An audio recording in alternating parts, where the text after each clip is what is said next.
Hello everyone. तो आप सभी का स्वागत है फिर से आपका अपना YouTube channel examination master by DK में। तो आज हम लोग पढ़ने वाले हैं नियंत्रण एवं समन्वय यानी कि कंट्रोल एंड कोऑर्डिनेशन संबंधित यानी कि चैप्टर वाइज गेस हम एमबीडी गेस कर रहे हैं, जो एग्जाम के पॉइंट ऑफ व्यू से आप लोग को काफ़ी मोस्ट इम्पोर्टेंट होगा।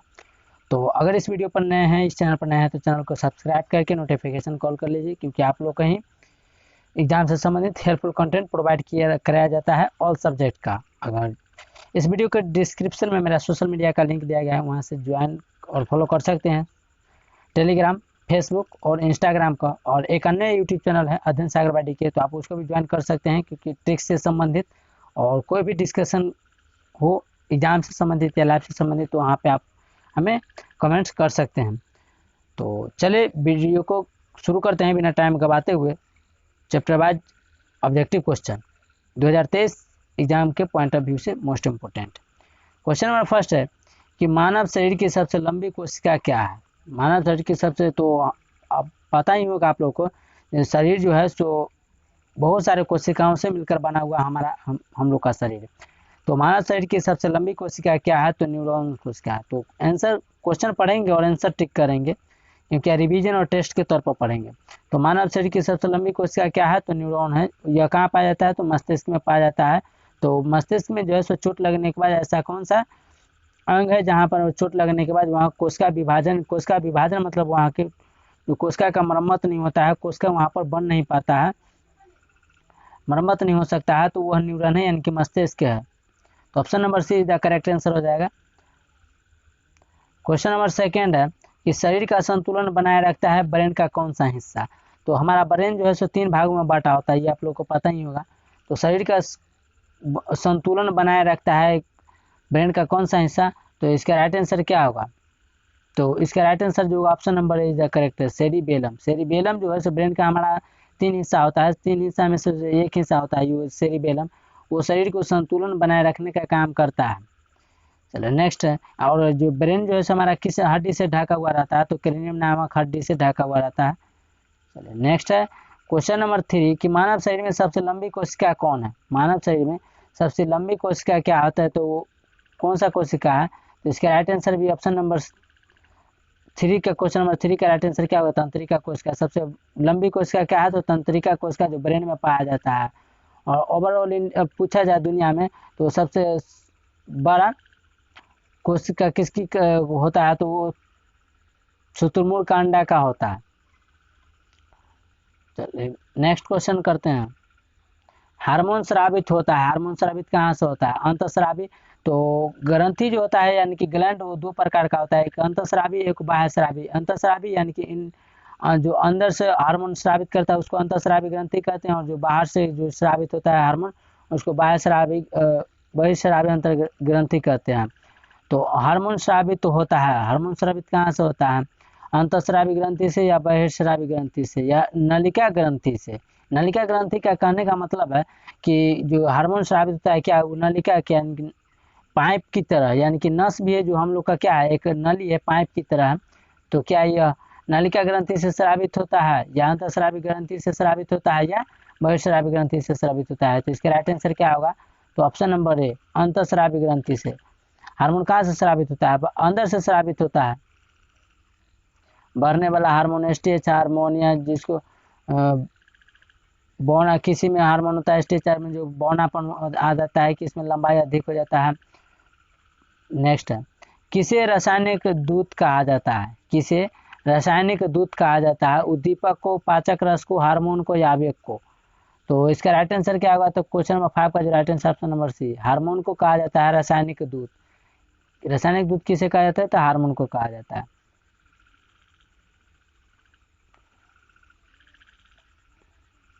नेक्स्ट है तंत्रिका तंत्र की रचनात्मक, तंत्रिका तंत्र की रचनात्मक क्रियात्मक इकाई को क्या कहते हैं, इनकी यूनिट को क्या कहते हैं। तो इसका राइट आंसर क्या होगा, तो option number B is the correct, neuron कहते हैं। क्या कहते हैं, तो तंत्रिका तंत्र की, तंत्रिका का जब भी बात आए ना तो न्यूरॉन मार दे। ये सेरिब्रम, ये भी मस्तिष्क का भाग है, नेफ्रॉन, लेकिन यहाँ जो है सो न्यूरॉन इसका राइट आंसर होगा, न्यूरॉन। तंत्रिका तंत्र की रचनात्मक एवं क्रियात्मक इकाई को क्या कहते हैं, तो न्यूरॉन कहते हैं। इसका यूनिट होता है, तंत्रिका तंत्र की यूनिट होता है, इकाई होता है। नेक्स्ट है, इनमें से कौन बुद्धि और चतुराई का केंद्र है? तो मस्तिष्क का 3 भाग होता है, तो इनमें से कौन है जो बुद्धि और चतुराई में काम करता है? कौन सा हिस्सा है ब्रेन का जो काम करता है? तो क्वेश्चन नंबर 7 का राइट आंसर होगा option number C is the correct answer है सेरिबेरम। सेरिबेरम जो है सो बुद्धि और चतुराई का काम यानी कि तेजपाना दिखाने का काम कौन करता है? तो cerebrum, cerebrum is the right answer हो जाएगा। नेक्स्ट है कि एंड्रोजन क्या है? एंड्रोजन क्या है? नरलिंगी हार्मोन है या स्त्रीलिंगी हार्मोन है या पाचक रस है या पैराथायराइड हार्मोन है? तो एंड्रोजन क्या है? तो option number B is the correct है स्त्रीलिंग हार्मोन। एंड्रोजन क्या है? तो स्त्रीलिंग हार्मोन या फीमेल के बॉडी से उत्सर्जित होता है एंड्रोजन हार्मोन। नेक्स्ट, थायराइड ग्रंथि द्वारा कौन सा हार्मोन स्रावित होता है? थायराइड ग्रंथि द्वारा कौन सा हार्मोन स्रावित होता है? तो क्वेश्चन नंबर 9 का जो राइट आंसर होगा क्या होगा? तो option number C is the correct है थायरोक्सिन। थो से थायराइड और थो से थायरोक्सिन हार्मोन जो है स्रावित होता है थायरोक्सिन हार्मोन से। कैसे हम लोग कह देते हैं कि सब्जी बेचने वाला को सब्जी वाला, उसी तरह जैसे थायराइड जब निकालता है तो कौन सा थायरोक्सिन हार्मोन निकालता है? Option number C is the correct answer है। नेक्स्ट है, हमारे शरीर में विभिन्न जैविक कार्यों का नियंत्रण कौन करता है? हमारे शरीर में विभिन्न जैविक क्रिया होते रहता है, उसको नियंत्रण कौन करता है? उसको संतुलन कौन करता है? उसको कंट्रोल कौन करता है? तो क्वेश्चन नंबर 10 का जो right answer option number C is the correct. उपयुक्त दोनों, तंत्रिका द्वारा और रसायनों द्वारा। जो रसायन भी जो हमारा शरीर से निकलता है वो जो इसे कंट्रोल करने का काम करता है, और ब्रेन जो है सो हमारा मेन भाग तो इसका है जो यह भी कंट्रोल करने का काम करता है काफ़ी हद से। नेक्स्ट, एब्सिसिक एसिड किस तरह का रसायन है? एब्सिसिक एसिड किस तरह का रसायन है? यानी कि अम्ल। एसिड उसी को कहते हैं अम्ल जिसका पीएच मान 7 से अधिक होता है। जिसका पीएच मान 7 से अधिक होता है वो कहलाता है, जिसका पीएच मान 7 से अधिक होता है वो कहलाता है बेस, और जिसका पीएच मान 7 से कम होता है वो कहलाता है एसिड यानी कि अम्ल, और जिसका पीएच मान 7 होता है वो होता है उदासीन।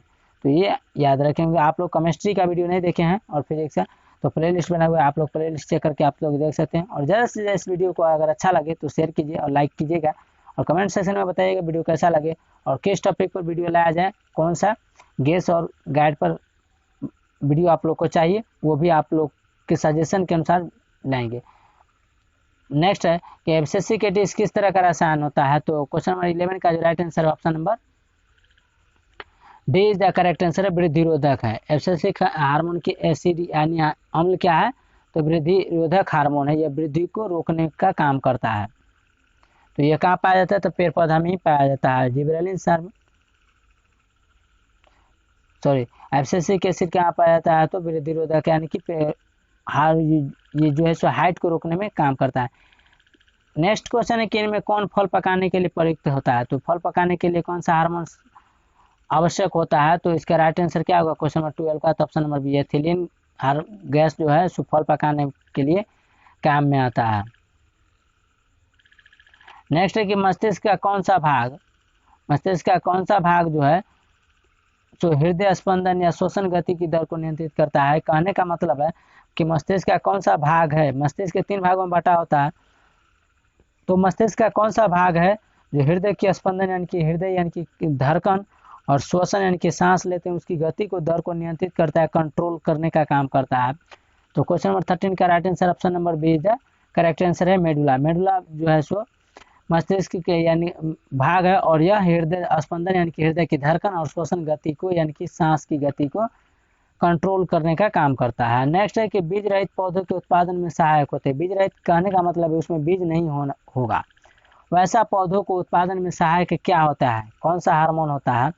तो क्वेश्चन नंबर 14 का जो right answer option number D है ऑक्जिन एवं जिबरेलिन्स दोनों हार्मोन जो है सो बीज रहित पौधों के उत्पादन में सहायक का काम करता है। कौन? ऑक्जिन एवं जिबरेलिन्स हार्मोन दोनों।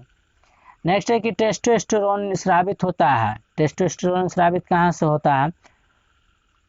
वृषण से, वृक्क से, या अंडाशय से, या थायराइड ग्रंथि से? तो इसका राइट आंसर क्या होगा 15 का? तो option number C is the correct answer है। Option number C is the correct answer है 15 नंबर क्वेश्चन का। अंडाशय से टेस्टोस्टेरोन कहाँ से स्रावित होता है? तो अंडाशय से। अंडाशय जो है सो फीमेल का पार्ट है, फीमेल अंग का पार्ट है, और वृषण जो है सो मेल अंग का पार्ट है। ब्रेक यह 2 होता है, और थायराइड ग्रंथि से आप लोग जानते हैं थायरॉक्सिन हार्मोन निकलता है। नेक्स्ट है एस्ट्रोजन स्रावित होता है। एस्ट्रोजन स्रावित कहाँ से होता है? एस्ट्रोजन स्रावित कहाँ से होता है? वृषण से, वृषण द्वारा या अंडाशय द्वारा या लैंगरहैंस की दीपिकाओं द्वारा, थायराइड द्वारा। तो ऊपर हम यह क्वेश्चन से संबंधित जो है सर यह सेम टू सेम क्वेश्चन हम कर चुके हैं। तो इसका राइट आंसर क्या होगा? तो option number B is the correct answer है, अंडाशय द्वारा इसका राइट आंसर हो जाएगा। नेक्स्ट, अग्नाशय द्वारा निम्न में से कौन सा हार्मोन स्रावित होता है? अग्नाशय द्वारा निम्न में से कौन सा हार्मोन स्रावित होता है? तो इसका राइट आंसर क्या होगा? तो option number C is the correct है, दोनों, इंसुलिन हार्मोन और ग्लूकागोन। ग्लूकागोन और इंसुलिन हार्मोन जो है अग्नाशय द्वारा स्रावित होता है। Option number C is the correct answer हो जाएगा। नेक्स्ट है, पत्तियों का मुरझाना किस पादप हार्मोन के कारण होता है? किसी भी पेड़ पौधा का पत्ती जो है मुरझा जाता है। आप ढैंचा देखे होंगे, ढैंचा आप समझ रहे होंगे। ढैंचा जो जलावन का काम करता है, वो लकड़ी टाइप का होता है, बड़ा बड़ा लंबा होता है, बहुत लंबा होता है। तो पत्तियों का मुरझाना, शाम होते वो मुरझा जाता है। चाहे किसी भी पौधा को देखे होंगे, शाम होते वो जो है सो मुरझा जाता है, यानी कि नीचे की तरफ लग जाता है। तो किस पादप हार्मोन के कारण वो संभवता होता है? क्वेश्चन नंबर 18 का जो राइट आंसर है option number C is the correct है, एब्सिसिक अम्ल के यानी कि एब्सिसिक एसिड के कारण जैसे पत्तियों का मुरझाना। किस पादप हार्मोन के? तो एब्सिसिक एसिड। नीचे, स्रावित होने वाले हार्मोन का समय और मात्रा किस क्रियाविधि द्वारा नियंत्रित की जाती है? स्रावित होने वाले हार्मोन का समय और मात्रा किस क्रियाविधि द्वारा नियंत्रित की जाती है, यानी कि कंट्रोल की जाती है? ऑप्शन ए में है स्रावन, ऑप्शन बी में है परिशोधन, ऑप्शन बी में सी में अनुक्रिया, ऑप्शन डी में है पुनर्भरण। तो इसका राइट आंसर क्या होगा क्वेश्चन नंबर 19 का? तो option number A is correct है, स्रावन। स्रावन जो है स्रावित होने वाले स्रावन हार्मोन का समय और मात्रा को नियंत्रित करता है, स्रावन। नेक्स्ट है, कौन सा पादप हार्मोन नियंत्रण फल बेचने वाले द्वारा उपयोग किया जाता है? मान कर चलिए किसी फल को बेचा जा रहा है, ठीक है, कौन सा पादप नियंत्रक फल को बेचने वाले द्वारा उपयोग किया जाता है? तो किसी फल को कच्चा लाया गया है, उसको पका कर बेचने के लिए कौन सा इसमें से हार्मोन यानी कि गैस जो है सो उपयोग किया जाता है? तो क्वेश्चन नंबर 20 का जो right answer option number C is the correct है, इथाइलिन। इथाइलिन जो है सो पादप हार्मोन नियंत्रक फल बेचने वाले द्वारा उपयोग किया जाता है, इथाइलिन इसका राइट आंसर हो जाएगा। नेक्स्ट, वह संरचना जो उद्दीपन की पहचान कराती है क्या कहलाती है? वह संरचना, स्ट्रक्चर जो उद्दीपन की पहचान कराती है क्या कहलाती है? तो क्वेश्चन नंबर 21 का जो right answer option number B is the correct है, प्रभावक। प्रभावक जो है सो उद्दीपन की पहचान कराता है। नेक्स्ट है कि निम्नलिखित में से कौन सी एक अंतःस्रावी और बहिःस्रावी ग्रंथि जो दो प्रकार की होती है? तो निम्नलिखित में से कौन सी एक है जो एक अंतःस्रावी और बाह्यस्रावी ग्रंथि, यानी कि वह हार्मोन जो अंदर भी उत्सर्जित करता है और बाहर भी? तो इसका राइट आंसर क्या होगा? तो क्वेश्चन नंबर 22 का जो right answer option number A है, अग्नाशय। अग्नाशय जो है सो एक अंतःस्रावी और बाह्यस्रावी ग्रंथि दो प्रकार की होती है, सिर्फ अग्नाशय इसका राइट आंसर हो जाएगा। नेक्स्ट है कि कौन सी अंतःस्रावी ग्रंथि, क्वेश्चन नंबर 23 है कि कौन सी अंतःस्रावी ग्रंथि, यानी कि अंतःस्रावी कहने का मतलब कि अंदर वाला जो ग्रंथि है, ग्लैंड्स है, वो वृक्क के दोनों ओर ऊपर स्थित होती है। वृक्क यानी किडनी जो है सो ऊपर स्थित होता है। अंतःस्रावी ग्रंथि कौन है? जो किडनी के ऊपर जो है सो ऊपर स्थित होता है, यानी कि ऊपर लगा हुआ रहता है। तो क्वेश्चन नंबर 23 का राइट आंसर क्या होगा? तो ऑप्शन नंबर डी, एड्रीनल ग्रंथि। एड्रीनल ग्रंथि जो है सो वृक्क के दोनों ओर ऊपर स्थित होता है। नेक्स्ट है, जीवों में ध्वनि ग्रहण करने के लिए संवेदी अंग कौन सा है? जीवों में ध्वनि ग्रहण यानी कि सुनने के लिए संवेदी अंग कौन सा है? प्रकाशग्राही या ध्यानग्राही या श्रवणग्राही या स्पर्शग्राही? स्पर्श मतलब होता है किसी चीज को छूना या टच करना, तो ये तो होगा नहीं, ठीक है। प्रकाशग्राही जो प्रकाश से समझ रहे होंगे लाइट, ये भी तो होगा नहीं। बच गया बी एवं सी, तो इसका राइट आंसर क्या होगा क्वेश्चन नंबर 22 का, सॉरी क्वेश्चन नंबर 24 का? तो इसका राइट आंसर जो ऑप्शन नंबर सी, श्रवणग्राही। श्रवणग्राही इसका राइट आंसर होगा, ध्वनि ग्रहण करने के लिए संवेदी अंग। नेक्स्ट है, तंत्रिका कोशिकाएं कितने प्रकार की होती है? तंत्रिका जिसको इंग्लिश में न्यूरॉन कहते हैं, इसका इकाई क्या होता है? न्यूरॉन होता है। तो तंत्रिका यानी कि नर्वस कोशिकाएं कितने प्रकार की होती है? तो क्वेश्चन नंबर 25 का जो right answer option number C है, 3 प्रकार की। तंत्रिका कोशिकाएं कितने प्रकार की होती है? तो 3 प्रकार की। हमारा ब्रेन भी है 3 प्रकार का होता है। प्रतिवर्ती चाप कहाँ बनते हैं? प्रतिवर्ती चाप कहाँ बनते हैं? मेरुरज्जु में या मस्तिष्क में या पेशी ऊतक में, इनमें से कोई नहीं। मेरुरज्जु में या मस्तिष्क में या पेशी ऊतक में, तो इसका राइट आंसर क्या होगा क्वेश्चन नंबर 26 का? ऑप्शन नंबर ए, मेरुरज्जु में। प्रतिवर्ती चाप कहाँ बनते हैं? तो मेरुरज्जु में बनता है। इसका राइट आंसर ए। नेक्स्ट है, मानव मस्तिष्क का औसत भार कितना होता है, यानी कि लगभग कितना वजन का होता है? मानव का यानी कि हम लोग का ब्रेन का जो वजन होता है कितना होता है माथा का? तो क्वेश्चन नंबर 27 का राइट आंसर जो ऑप्शन नंबर सी है, 1.4 किलोग्राम। 1.4 किलोग्राम कहने का मतलब है कि 1 किलो 400 ग्राम। कितना? 1 किलो 400 ग्राम। कहीं कहीं 1350 और 1450 ग्राम भी देता है, तो आप लोग वहाँ पे टिक कर सकते हैं। लेकिन यहाँ कितना दिया गया देखिए, 1350 ग्राम नहीं दिया गया है। अगर ग्राम में दिया रहा है तो 1450 ग्राम होगा इस तरह। तो इसका राइट आंसर क्या होगा? Option number C is the correct है। मनुष्य के मस्तिष्क को कितने भागों में बांटा गया है? तो मनुष्य के मस्तिष्क के कितने भागों में बांटा गया है? तो हम बार बार हर क्वेश्चन में जो है सो हम इसका रिपीट किए हैं, तो 3 भागों में बांटा गया है। मनुष्य के मस्तिष्क 3 भागों में बांटा गया। चलिए नेक्स्ट है, शरीर के प्रधान नियंत्रक ग्रंथि किसे कहा जाता है? प्रधान उसी को ना कहते हैं जो सब उसके अंदर यानी कि कंट्रोलिंग, उसी के कंट्रोल में रहता है। मान कर चले कोई हेड मास्टर है, सभी कोई भी स्कूल में कुछ भी काम होता है किसी भी तरह का, तो हेड मास्टर साहब के अनुमति के द्वारा। तो उसी तरह शरीर का वह कौन सा ग्रंथि है जो नियंत्रक है यानी कि कंट्रोलर है, जो उसको कंट्रोलिंग या ग्रंथि यानी प्रधान ग्रंथि भी कहते हैं। तो इसका राइट आंसर क्या होगा क्वेश्चन नंबर 29 का? तो option number B is the correct answer है, पीयूष ग्रंथि। पीयूष ग्रंथि को मास्टर ग्रंथि भी कहते हैं। तो इसका राइट आंसर क्या होगा? तो पीयूष ग्रंथि होगा। Option number B is the correct answer है। नेक्स्ट, अंतःस्रावी ग्रंथियां होती है, कैसी होती है? नलिका विहीन, नलिका युक्त या दोनों? नलिका विहीन मतलब कहने का मतलब है कि उसमें यानी कि ब्लड जो चलता है हमारा क्या है, एक नली की तरह, पाइप की तरह एक नस में दौड़ता है, पूरे शरीर में तो दौड़ता नहीं है। तो नलिका विहीन मतलब वो अंतःस्रावी ग्रंथि जो है बिना नलिका के इधर उधर। नलिका युक्त मतलब नलिका के द्वारा ही बहता है। तो इसका राइट आंसर क्या होगा क्वेश्चन नंबर 30 का? तो option number A the correct है, नलिका विहीन है, यानी कि हार्मोन जो है सो नलिका विहीन है। हार्मोन का कोई नस या वेन यानी कि नली नहीं होता है, जबकि ब्लड एक नली के माध्यम से बहता है। नेक्स्ट है कि लैंगरहैंस की दीपिकाएं किसे कही जाती है? लैंगरहैंस की दीपिकाएं किसे कहते हैं? यकृत को या मस्तिष्क को या पक्वाशय में या अग्नाशय में? लैंगरहैंस की दीपिकाएं कहाँ पाई जाती है? तो क्वेश्चन नंबर 31 का जो right answer option number D है, अग्नाशय में। अग्नाशय में जो है लैंगरहैंस की दीपिकाएं पाई जाती है। Option number D is the correct answer है। नेक्स्ट है कि थायराइड ग्रंथि की अल्पता। थायराइड ग्रंथि की अल्पक्रियता, अल्प मतलब होता है कम, यानी कि कम क्रियता यानी कि कम एक्टिव के कारण कौन सा रोग उत्पन्न होता है? थायराइड अगर कम एक्टिव है, सक्रिय नहीं है उतना, तो कौन सा रोग उत्पन्न हो सकता है?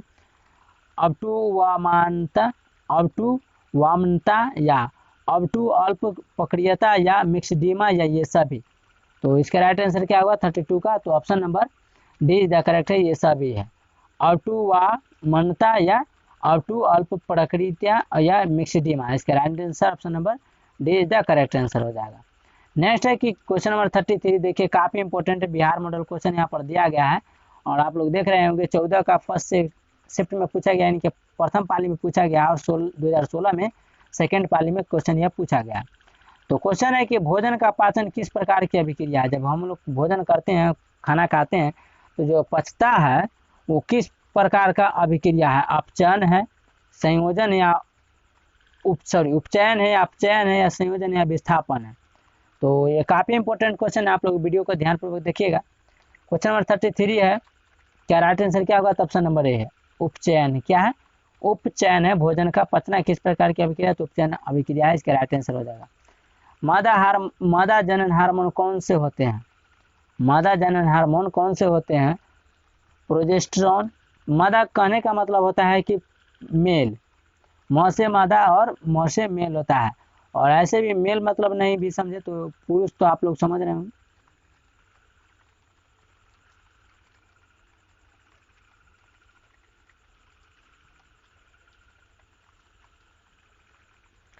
तो इनमें से कौन सा जो मादा जनन हार्मोन से संबंधित है? प्रोजेस्टेरॉन, एस्ट्रोजन या एस्ट्रेडियल या ये सभी। इसका राइट आंसर क्या होगा क्वेश्चन नंबर 34 का? तो डी, प्रोजेस्टेरॉन, एस्ट्रोजन और एस्ट्राडियल ये सभी जो है सो मादा जनन अंग है, यानी कि मेल पार्ट। नेक्स्ट, अंडाशय द्वारा स्रावित हार्मोन है। अंडाशय द्वारा जो कौन सा हार्मोन स्रावित होता है, यानी कि निकलता है अंडाशय के माध्यम से। अंडाशय एक अंतःस्रावी ग्रंथि है और उसे कौन सा हार्मोन निकलता है, स्रावित होता है?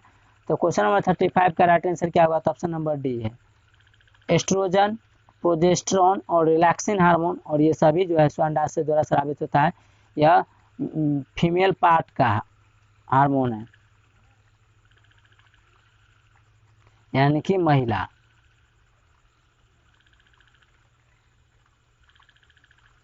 चलिए नेक्स्ट करते हैं, वृक्क के ऊपर स्थित अंतःस्रावी ग्रंथि कौन सा है?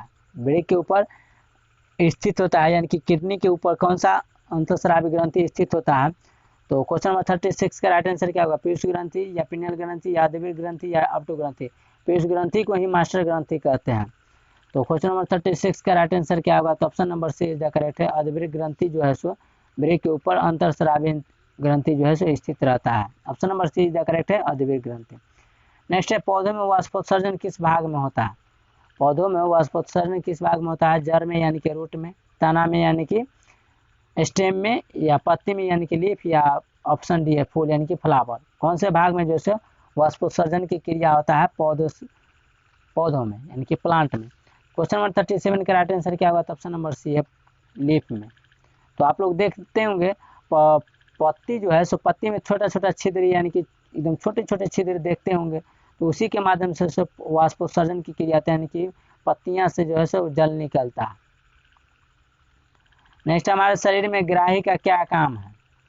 हमारे शरीर में एक ग्राही है, ग्राही का उसका क्या काम है? उद्दीपनों का ग्रहण करना, या हार्मोनों स्रावित करना, या संतुलन बनाए रखना, कंट्रोलिंग करके रखना, या इनमें से कोई नहीं। तो क्वेश्चन नंबर 38 का राइट आंसर क्या होगा? तो ऑप्शन नंबर ए है, उद्दीपनों को ग्रहण करना। क्या है? एक्साइटेड को ग्रहण करना, उद्दीपनों को।